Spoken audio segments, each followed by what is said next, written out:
Bonded labour বিলুপ্তির 50তম বার্ষিকী পালন অনুষ্ঠানে কলকাতার ডিএলএস এর উদ্যোগে। এই অনুষ্ঠানে বন্ডেড লেবার সিস্টেম বিলুপ্তির দিন 50তম বার্ষিকী উপলক্ষে আইনি সচেতনতা কর্মসূচি পালন করা হয়। অনুষ্ঠানে প্রধান অতিথি হিসেবে উপস্থিত ছিলেন সম্মানিত বিচারক শ্রীমতী অর্পিতা ঘোষ। এই অনুষ্ঠানের মূল আলোচ্য বিষয় ছিল বন্ডেড লেবারের শনাক্তকরণ, মুক্তি ও পুনর্বাসনের আইনি বিধান।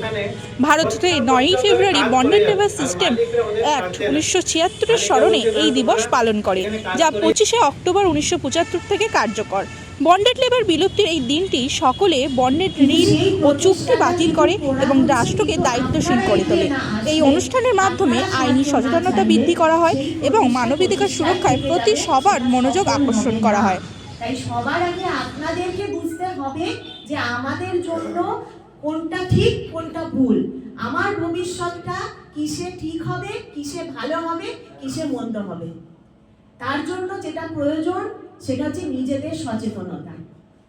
কাজ করছি, অবশ্যই কাজ করব, কিন্তু সেই কাজটা যেটা আমাকে দিয়ে করানো হচ্ছে সেই কাজটা আইনত হচ্ছে কিনা, আমাকে শোষণ করা হচ্ছে কিনা, আমাকে যেটা আমার ন্যায্য মূল্য, যেটা আমি কাজ করার পরিবর্তে আমার যে পারিশ্রমিক, যেটা আমার পাওয়ার কথা, আমি সেটা পাচ্ছি কিনা, এবং আমি পাচ্ছি না বা আমার সাথে যখন অন্যায় হচ্ছে সেটা আমি বোঝার পরে আমাকে এগিয়ে গিয়ে জানানো, সেগুলো কিন্তু আমাকেই করতে হবে।